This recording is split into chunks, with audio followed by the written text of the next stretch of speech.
हस्ते रब्बुन नासिरा बाजाने नास इत्तिसाले बेतकय्युफ बेक़ियास सबसे रब्ते आशनाई है उसे दिल में हर एक के रसाई है उसे।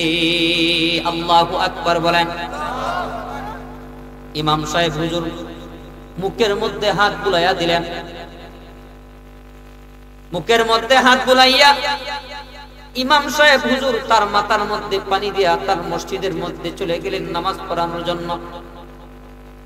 फजरेर नामाज पढ़े जखन नामाज सालाम फिराइছেন ডান দিকে, সালাম ফিরানোর সাথে সাথে দেখতেছেন মতকুরটা ইমাম সাহেবের পিছনে ওই মুহূর্তে নামাজের মধ্যে নামাজ শেষ করেছে। এই ইমাম সাহেব আশ্চর্য হইয়া গেলেন, এই গ্রামের মধ্যে এলাকার মধ্যে নামটা কি সবচেয়ে বড় মতকুর, এই আল্লাহর বান্দা কিভাবে এই মুহূর্তে আমার পিছনে নামাজের মধ্যে দাঁড়ায়া গেল। পরের রাতে ইমাম সাহেব স্বপ্ন দেখেন আল্লাহর পক্ষ থেকে উনাকে সংবাদ দেওয়া হচ্ছে, ইমাম সাহেব তুমি যেই মুহূর্তে তার মুখের মধ্যে হাত বুলাইছো আমার আল্লাহ ওই মুহূর্তে তার কুদরতি হাতখানা তার মুখের মধ্যে লাগাইয়া দিছে। হেদায়েত পাইয়া গেছে। তাহলে সে কি জানতো তার হেদায়েতটা ওই ফজরের আগ মুহূর্তে আছে? জানতো, আল্লাহর ওলি হয়ে গেছে। দুই নাম্বার কথা, বাদশা ইব্রাহিম ইবনে আদহাম উনি একজন বাদশা। উনার বাদশাহীর রাষ্ট্রের নাম বলখ। কথা বুঝতেছেন আমার? আপনার এলাকার মানুষ কথা আমার বুঝতে তো সমস্যা হয় না। আচ্ছা, তো বলখ দেশের বাদশা ইব্রাহিম ইবনে আদহাম উনি বাদশাহী করেন। আর বাদশাদের অবস্থা তো ভোগ বিলাসিতা সব সময় তাদের মধ্যে থাকে, থাকেনি না থাকে না? কারণ টাকা পয়সা, টাকা পয়সা ধন দৌলত গাড়ি বাড়ি নারী কোনো কিছুর অভাব আছে? কোনো কিছুর অভাব নাই। কারণ যারা ক্ষমতায় যায় এরা সবচাইতে সমাজের সবচাইতে উচ্চাঙ্গের উচ্চ বিলাসিতার মধ্যে তারা থাকে।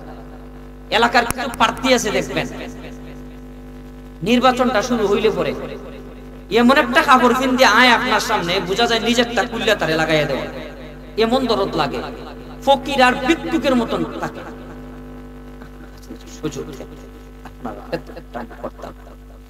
শব্দটা সেবাও হয় না, খেদমত কয়। যখন ফাঁস করে বোঝা যায় আফ্রিকার জঙ্গলে যে লুকিয়ে যায়, তার কোন কুসপাত্তা নাই।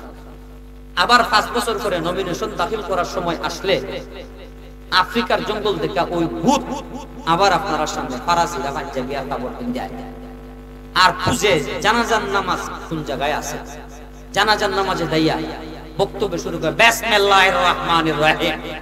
সম্মানিত মুসলমান কেরাম, আপনাদের সামনে আমি বলতে চাই যতটুকু খেদমত করার আমি করেছি, সামনে আরো বেশি করে খেদমত করার ওয়াদা আমি করেছি। আমি আপনাদের সামনে প্রার্থী হিসাবে আছি, আমার প্রতি আপনারা একটু খেয়াল রাখবেন। বলে কি বলেন? আচ্ছা, এই সূর্যের সিনার কি আর বাকি থাকে কেউ? মানুষের ফিস থেকে খালি বলতে পারে না, ফিস থেকে উনি একজন কয়েকজন মানুষে আলাপ করে এই সুরারে অসরাও না কানে লাশের সামনে মধ্যে কেন, নাইলে এই সুরার চুরির কারণে লাশের পর্যন্ত খবরের জায়গায় বাধা পাইতে। কথা ঠিক না বেঠিক? এমন প্রার্থী আমরা সমাজের মধ্যে নাই, এই ইউনিয়নের মধ্যে নাই। আমরা ইউনিয়ন ঠিকই আছি।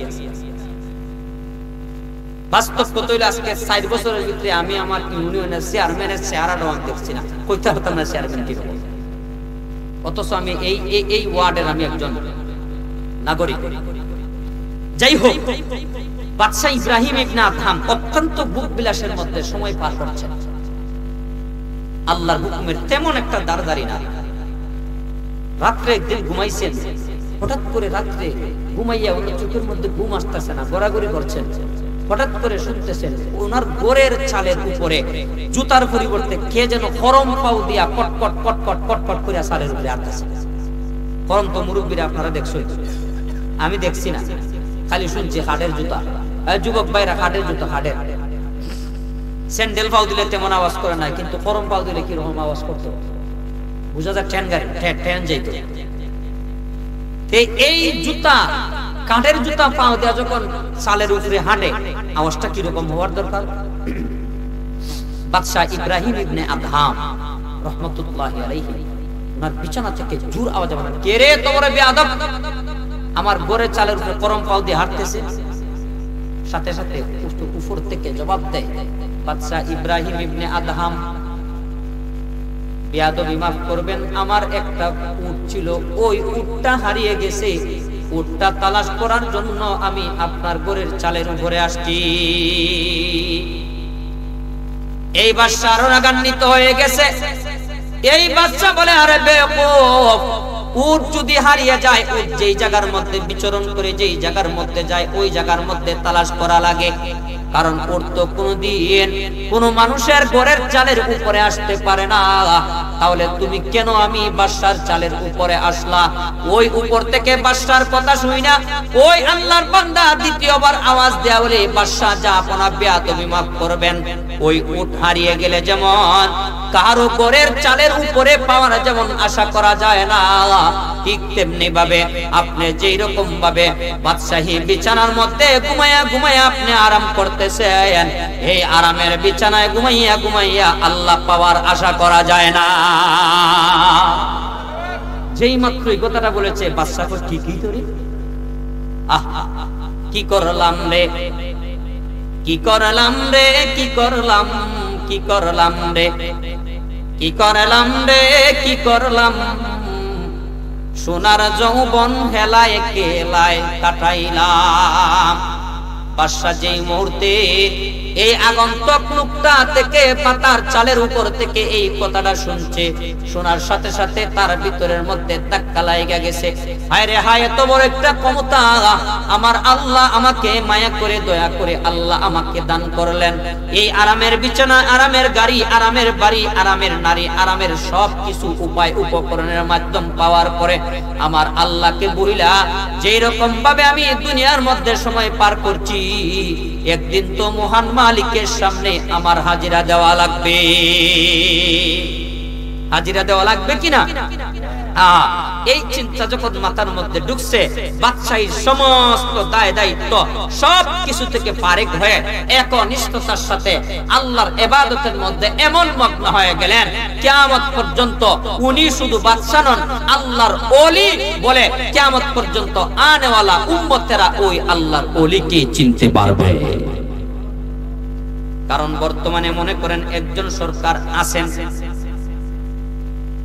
আজ থেকে 20 বছর পরে আগামী প্রজন্মরা এই বাদশার নাম, এই সরকারের নাম পর্যন্ত ভুলে যাবে। কিন্তু বর্তমান সময়ে যদি একজন আল্লাহর ওলি জন্ম নিতে পারে, 20 বছর নয়, 30 বছর নয়, এই আল্লাহর ওলির নাম কিয়ামত পর্যন্ত আনেওয়ালা উম্মতের সামনে আল্লাহ অত্যন্ত মায়ার সাথে শরণাপ করে আল্লাহ লিখে রেখে দিবে। আচ্ছা দেখেন তো, রাবিয়া বসরি রহমাতুল্লাহি আলাইহি ছিলেন, উনার নামটা আজকে আমরা শুনতেছি না। উনার আমলে কে বাদশা ছিলেন ওই রাষ্ট্রের, কেউ বলতে পারবে? কেউ বলতে পারবে না। আল্লামা শাহ আহমদ শফী রহমাতুল্লাহি আলাইহি, আল্লাহর ওলি, কিয়ামত পর্যন্ত সবার সামনে শরণার্থ করে লেখা থাকবে নামটা। আল্লামা শাহ আহমদ শফী রহমাতুল্লাহি আলাইহির সময়ে কোন সরকার দেশ শাসন করেছিল, কয়েক বছর পরে আগামী প্রজন্মরা হয়তো ভুলেও যেতে পারে। সম্মানিত উপস্থিতি, যেই কথাটা আমি বলতে চাচ্ছি সেই কথাটা হলো, হেদায়েত কার কোন সময় আসে এই কথা একমাত্র আল্লাহ জানেন। পৃথিবীর কোন মানুষ তার সঠিক কোন হিসাব, সঠিক কোন সময় মানুষ জানে না। যাই হোক, যে আয়াতে কারিমা আপনাদের সামনে আমি তিলাওয়াত করেছি, মাত্র 2 কানা আয়াত তিলাওয়াত করেছি। কয়খানা আয়াত? 2 আয়াত। এই 2 আয়াতকে সামনে রেখে আপনাদের সামনে কিছু কথা বলি, যেহেতু মেহমান উপস্থিত। সম্মানিত উপস্থিতি, এই সূরার নাম হলো সূরা বাকারা। সূরার নামটা কি সবাই বলেন তো? সূরা বাকারা। 114টা সূরার মধ্যে সবচাইতে বড় সূরার নাম সূরা বাকারা, সবচাইতে ছোট্ট সূরার নাম সূরা কাউসার। এই সূরা বাকারা তাফসীরের কিতাবের মধ্যে আছে। এই সূরা বাকারার এক একটা আয়াত যখন আল্লাহর পক্ষ থেকে জিবরাইল আমিনের মাধ্যমে আপনি আমার নবীর উপরে নাজিল হয়, তখন এক একটা আয়াতের সাথে 40,000 ফেরেশতা হযরতে জিবরাইল আমিনের সাথে আল্লাহর পয়গম্বরের সামনে উপস্থিত হয়েছে। আর একটু আস্তে বলুন সুবহানাল্লাহ। কত হাজার ফেরেশতা? 40,000 ফেরেশতা। তাহলে এই সূরা বাকারার মধ্যে যত আয়াত আছে প্রত্যেকটা আয়াতের সাথে যদি 40,000 করে ফেরেশতা আসেন, তাহলে সূরা লাস্ট পর্যন্ত কত লক্ষ ফেরেশতার আগমন করেছেন। তাহলে বোঝা গেল এই সূরার আলাদা একটু মান মর্যাদা আল্লাহর কাছে আছে না নাই? আছে। এই সূরা বাকারার শুরুতে যে আয়াত আমি তিলাওয়াত করেছি সেই আয়াত হলো আলিফ লাম মিম। এই আয়াতের মধ্যে মাত্র 3টা হরফ আছে। কয়টা হরফ বাবাজিরা? একটা আলিফ, একটা লাম, একটা মিম। কয়টা হরফ? 3টা হরফ। এই 3টা হরফের কোন সঠিক অর্থ, নিশ্চিত কোন অর্থ পৃথিবীর কোন মানুষের কাছে আল্লাহ তাআলা দান করেন না। এই অর্থ কেউ জানে না, একমাত্র জানেন আল্লাহ। তাহলে প্রশ্ন হলো, আল্লাহ এমন আয়াত কুরআন শরীফের মধ্যে কেন নাজিল করবেন যেই আয়াতের অর্থ পৃথিবীর মানুষ জানে না? তার জবাব হলো, বর্তমানে মোবাইল আমাদের কাছে আছে। এই মোবাইলের পার্সোনালি গোপনীয় কিছু বিষয় ব্যক্তিগত আমাদের জন্য এটার ভিতরে আসেনি না নাই?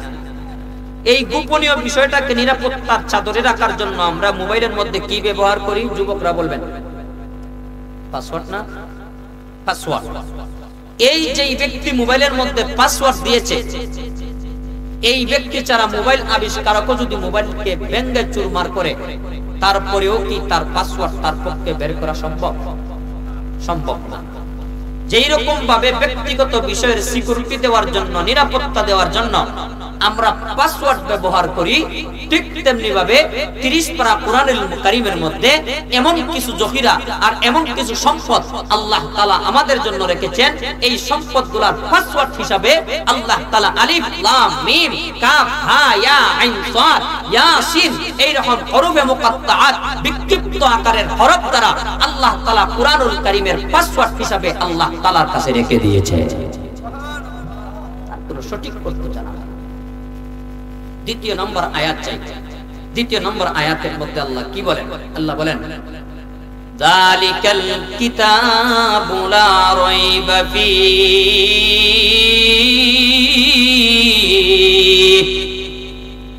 আয়াতের একটা অংশ। এই আয়াতের মধ্যে আল্লাহ বলেন, ওই পৃথিবীর মানুষ, এই যে 30 পারা কোরআন তোমাদের কাছে আমি আল্লাহ দান করলাম, তোমরা জাইনা রাখো 30 পারা কোরআনুল কারীমের শুরুতেই আমি একটা কথা বললাম। এই কথাটা হলো, এই 30 পারা কোরআন শরীফের শুরু থেকে শেষ পর্যন্ত সন্দেহের কোন ধরনের কোন অবকাশ আছে নাই। পৃথিবীর মানুষেরা যখন বই লেখে অথবা রচিত গ্রন্থ যখন বাহির করে, এই বইটা যখন লেখা শেষ হয়ে যায়, তখন ওই বইয়ের শুরুতে ভূমিকার মধ্যে ওই লেখক একটা কথা লেখে সব সময়, অসম্মানিত পাঠকবৃন্দ, আমি আমার সর্বোচ্চ চেষ্টা আর আবেগকে জাহির করে আমি এই বইটা তোমাদের সামনে আমি উপস্থাপন করলাম। আমি যেহেতু একজন মানুষ, এই কারণে বই লেখার মধ্যে আমারও কিন্তু ভুল থাকতে পারে। অসম্মানিত পাঠকবৃন্দ, আমার এই লিখিত বইটা তোমাদের কাছে পৌঁছার পরে, পাঠ করার পরে যদি কোনো ধরনের কোনো ভুল ভ্রান্তি যদি ধরাই পড়ে, আমার কাছে তোমরা ওই অ্যাড্রেসে পাঠিয়ে দিবা। পরবর্তী সংস্করণে কিন্তু আমার এই ভুলটা শুদ্ধ করার চেষ্টা করব। সবাই কিন্তু এই কথাটা লেখে, কিন্তু আপনি আমার আল্লাহ এমন একটা কালাম, এমন একটা কিতাব আপনি আমার জন্য নাজিল করে দিলেন। রব্বুল আলামিন বলেন, এমন একটা কিতাব আমি আল্লাহ তোমাদের কাছে আমি নাজিল করালাম, যেই কিতাবের শুরুতে আমি আল্লাহ প্রথমে সার্টিফিকেট দিয়া দিলাম রে, এই 30 পারা কোরআন শরীফের আলিফ থেকে নিয়া সূরা নাসের সিন পর্যন্ত যারা পরিমাণ কোন ধরনের কোন ভুল বাহির করার সম্ভাবনা পৃথিবীর কোন মাখলুকের কাছে আমি আল্লাহ রাখি নাই। আচ্ছা বলেন, এই 30 পারা কুরআনুল কারীমের মধ্যে একটা শব্দের মধ্যে কোনো ভুল আছে এমন সন্দেহ যদি আল্লাহর কোনো বান্দার ভিতরে যায়, আপনারা বলেন তার ভিতরে ঈমান থাকবে না স্বাগতম জানাইয়া ভাগবে? ভাগবে না? ঈমান থাকবে না বেঈমান হয়ে যাবে? বেঈমান হয়ে যাবে। একজন ডাক্তার ছিলেন, তার নাম ডক্টর মরিস বুকাইলি, মনে থাকবে নাম?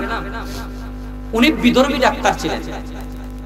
যেহেতু উচ্চ শিক্ষিত ওয়ালা একটা মানুষ, একদিন চিন্তা করলেন মুসলমানদের ধর্মীয় গ্রন্থ কালামুল্লাহ শরীফের শুরুতেই লেখা, তার মধ্যে কোনো ভুল নাই, তার মধ্যে কোনো সন্দেহ নাই, আমি এই 30 পারা কুরআনুল কারীমের মধ্যে ভুল বের করে চাই।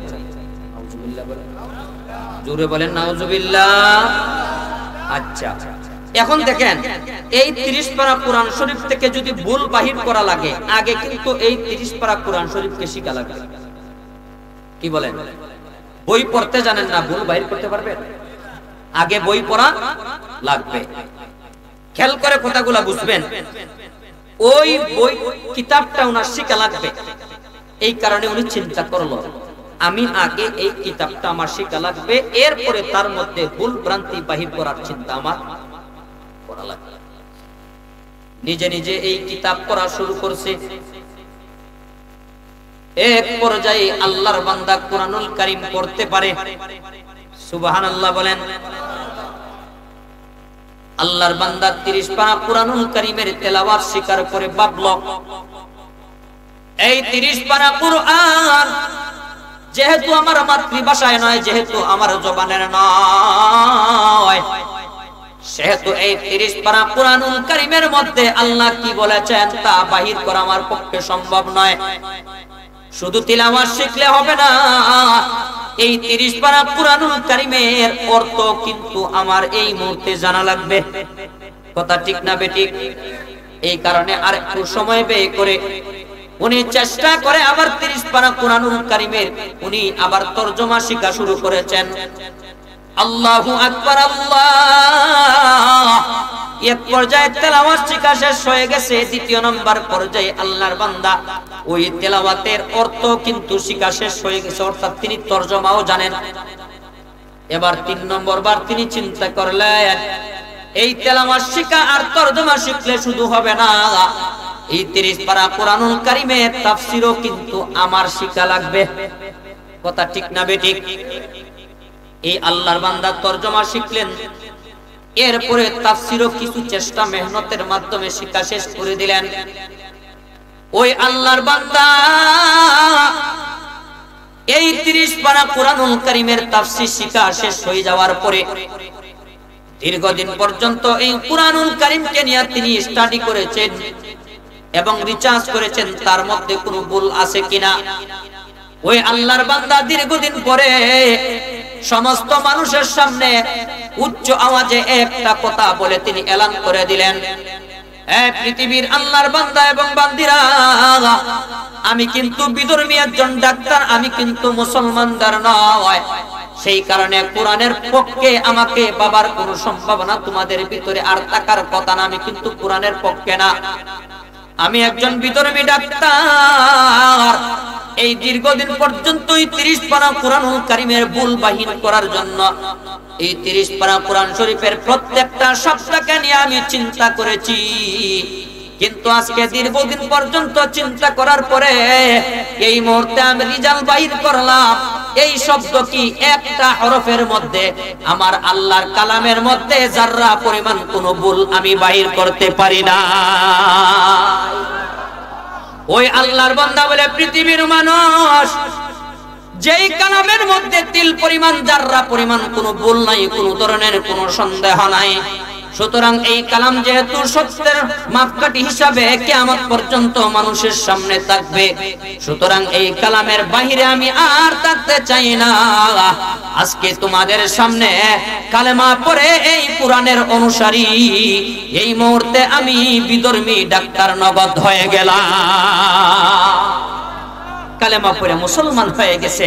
এই কারণে এই 30 পারা কুরআনুল কারীমের মধ্যে যদি কোনো ভুল ত্রুটি থাকতো, আপনারা বলেন তার চোখে ধরায় পড়তো না? ধরাই পড়তো। দেখেন আল্লাহ পাক রব্বুল আলামিন বলেন, ও পৃথিবীর মানুষেরা, আমি আল্লাহ কোরআন শরীফ যেই অবস্থায় নাজিল করলাম সেই স্ব অবস্থানটা ঠিক রাখার জিম্মাদারি আমি আল্লাহ কিয়ামত পর্যন্তের জন্য আমি আল্লাহর কাছে সেই দায়িত্ব আমি রেখে দিলাম। সুবহানাল্লাহ বলেন না? আচ্ছা আপনারা বলেন, আজ পর্যন্ত একটা শব্দের মধ্যে পৃথিবীর কোন পণ্ডিতেরা কোন পরিবর্তন আনতে পারছে? খতমে তারাবি পড়ছেন নি আপনারা? পড়ছেন।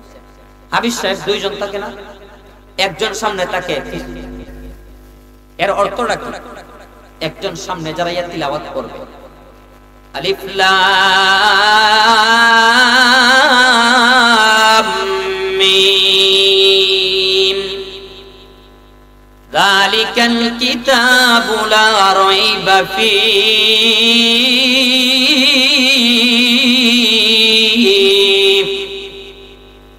হুদাল লিল মুত্তাকিন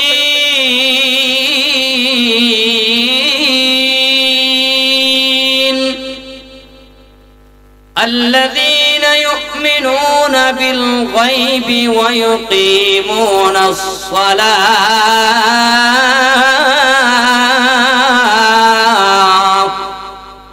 ওয়া মিম্মা রাযাকনাহুম ইউনফিকুন। আল্লাহু আকবার বলেন। একজন হাফিজ সাহেব এই রমজানের মধ্যে মসজিদের মেহরাবের মধ্যে যাইয়া এক আয়াত দুই আয়াত তিলাওয়াত করে, পিছনের মধ্যে আরেকজন হাফিজ সাহেব দাঁড়িয়ে থাকে। এই সামন থেকে যদি একজন হাফিজ সাহেব তেলাওয়াত করার মাঝখানে একটা আয়াত ভুল করা লাগে না, একটা শব্দ ভুল করা লাগে না, একটা হরফ ভুল করা লাগে না, একটা জবর জেরও ভুল করা লাগে না।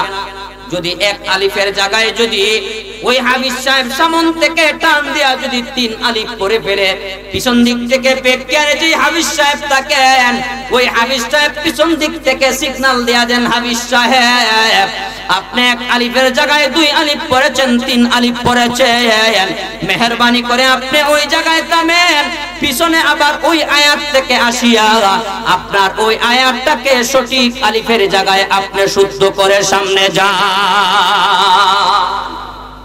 তাহলে যদি একটা শব্দ যদি পৃথিবীর কোন মাখলুকারা লুকানোর কোন ক্ষমতা থাকতো, তাহলে সবচাইতে আগে হাফিজ সাহেব একটা শব্দ ভুল কইরা সামনে যাইতে পারতো, কিন্তু পারে নাই কেন?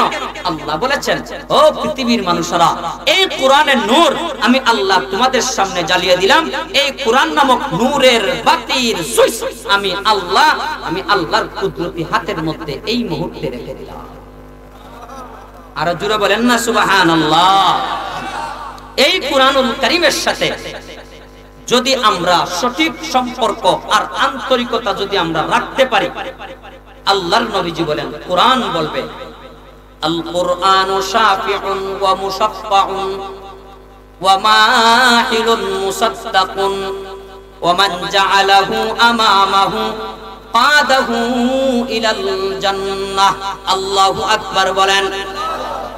এই কোরআন বলে, পৃথিবীর মানুষ, তোমাদের মধ্যে কেউ যদি আমার সাথে যদি আন্তরিক সম্পর্ক বজায় রাখতে পারে, আমি কোরআন তোমাদেরকে বলে দিলাম রে, কিয়ামতের ময়দানে আল্লাহর কাছ থেকে চারপত্র পাওয়ার যখন তোমাদের কোনো ব্যবস্থা থাকবে না, পৃথিবীর সমস্ত আত্মীয় স্বজন যখন তোমাদেরকে অস্বীকার করবে, ওই মুহূর্তে আমি কোরআনের সাথে যদি তোমাদের সুসম্পর্ক থাকে, ওই মুহূর্তে আমি কোরআন আমার মহান মালিকের দরবারে দাঁড়াইয়া আমি কোরআন তোমাদের বেলায় সুপারিশ করব।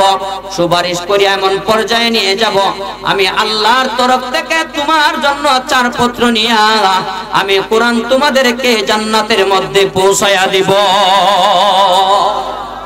এই কারণে এই কোরআনের সাথে আমাদের সম্পর্ক রাখার দরকার আছে না নাই? আর একটু জোরে বলেন, আছে না নাই? আছে। যদি কোরআনের সাথে সম্পর্ক আমার রাখা লাগে, 1 নম্বরে পলিটিক্স আর 1 নম্বরে নিয়ম হলো ওই কোরআনকে সব সময় আমাদের তিলাওয়াত করা লাগবে। বাবাজিরা বলেন না, কি করা লাগবে? আপনাদের খারাপ লাগতেছে? আমার বয়ানের টাইমও শেষের দিকে। এই কুরআনুল কারীমের সাথে কি করা লাগবে? তিলাওয়াতের দ্বারা সুসম্পর্ক স্থাপন করা লাগবে। এখন প্রশ্ন হলো যে হুজুর আমি তো কুরআন পড়তে পারি, এমন মুসল্লিয়ানি কেরাম আছেন না নাই? আছে।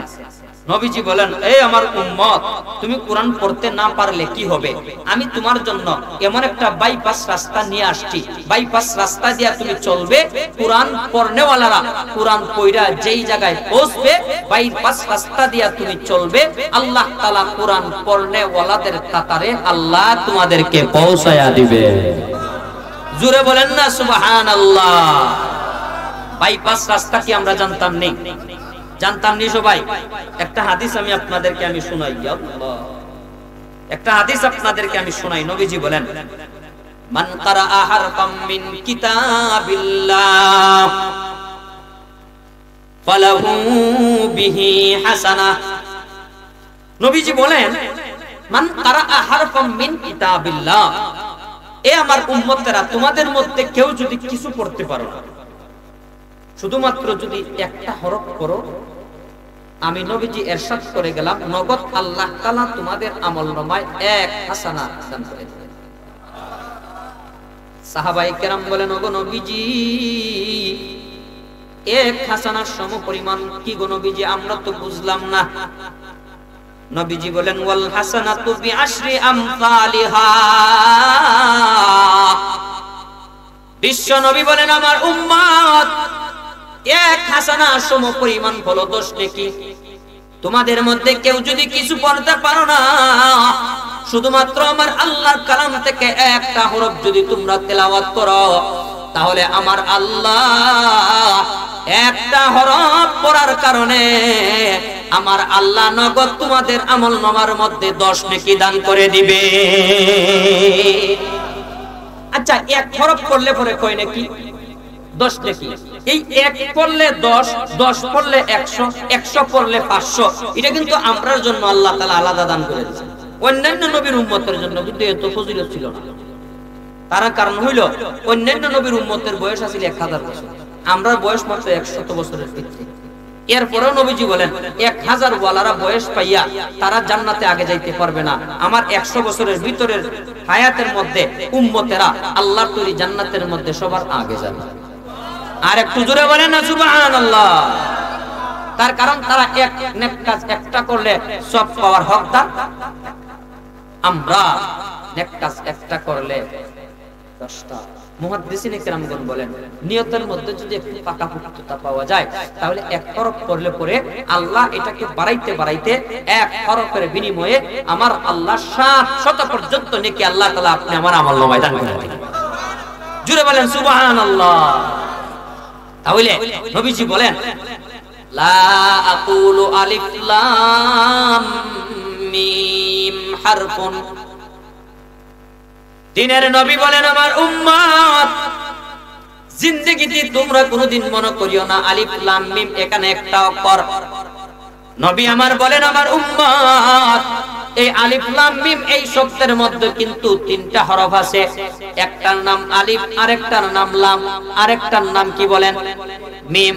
নবীজি বলেন, কেউ যদি কিছু পড়তে পারে না, আলিফ লাম মিম এই শব্দটা যদি একটাবারের জন্য তেলাওয়াত করে, আমার আল্লাহ নগদ তার আমলনামার মধ্যে 30 নেকি দান করে দেয়। আচ্ছা, তাহলে এখন যদি আমরা পড়তাম পারি না, আমরা যদি মনে করেন সূরা ফাতিহা মিম দাল কয়টা হইছে? 5টা অক্ষর। এই আলহামদু শব্দটা পড়তে কি আমাদের 2.5 ঘন্টা সময় লাগে? 2.5 ঘন্টা সময় লাগে? নবীজি বলেন, আলহামদু 2 সেকেন্ডের ভিতরে একবার বলবা, আমার আল্লাহ নগদ 50 নেকি দান করে দিবেন। 2 বার বলবা, আমার আল্লাহ নগদ 100 নেকি। এই কারণে এই তিলাওয়াত করার দরকার আছে। নবীজি একটু আগবাড়িয়া নবীজি একদিন সাহাবায়ে কেরামদেরকে জিজ্ঞাসা করলেন, ও সাহাবায়ে কেরাম, আয়াজিজু আহাদুকুম আইয়াকরা তুলুসাল কুরআন। ও সাহাবায়ে কেরাম, তোমাদের মধ্যে এমন কেউ আসেনি প্রত্যেক রাতে ঘুমাইবার সময় এই কুরআনুল কারীম থেকে 10 পারা তিলাওয়াত করে ঘুমাইব? কে প্রশ্ন করলেন? নবীজি। কাদেরকে? সাহাবায়ে কেরামদেরকে। সাহাবায়ে কেরাম বলেন, ওগো নবীজি, 1 পারা পড়তে 1 ঘন্টা, আর 10 পারা পড়তে 10 ঘন্টা। এশার নামাজ পড়ে ফজরের আগ পর্যন্ত কি 10 ঘন্টা থাকে না সর্বোচ্চ 7 ঘন্টা? 7 ঘন্টা না? সাহাবায়ে কেরাম বলেন, ওগো আল্লাহর পয়গম্বর, 10 পারা যদি তিলাওয়াত করতে চাই তাহলে ফজরের আজান হয়ে যাবে। মসজিদে নববীর এই মিনার থেকে হযরত বেলালের কণ্ঠ থেকে ফজরের আজান ভেসে আসবে আমাদের কানে। ওগো আল্লাহর পয়গম্বর, তাহলে আমরা রাতের বেলা আমরা ঘুমাইব কোন সময়? দিনের নবী বলেন, আমার উম্মত এই 7 ঘন্টা 10 ঘন্টা তিলাওয়াত করা লাগবে না। আমার আল্লাহ এই উম্মতের জন্য এমন কিছু বাইপাস রাস্তা আল্লাহ দান করে দিয়েছেন। এই বাইপাস রাস্তা দিয়া যেই উম্মত চলবে সামান্য 2-1 মিনিটের মধ্যে আমার আল্লাহ 10 পারা কোরআন খতমের সওয়াব দান করে দিবে। সাহাবায়ে কেরাম বলেন, আল্লাহর পয়গম্বর কি বাইপাস রাস্তাটা কোন নবীজি আমরা কি জানতে পারিনি? আল্লাহর নবীজি বলেন, আমার উম্মত এই 30 পারা কুরআনুল কারীমের মধ্যে সবচাইতে বড় সূরার নাম সূরা বাকারা। জুড়ে বলেন সূরা। সবচাইতে ছোট্ট সূরার নাম সূরা কাউসার। এর আগে এর চাইতে একটু বড় সূরার নাম সূরা ইখলাস, যেই সূরাকে আমরা কুল হুয়াল্লাহ বলি।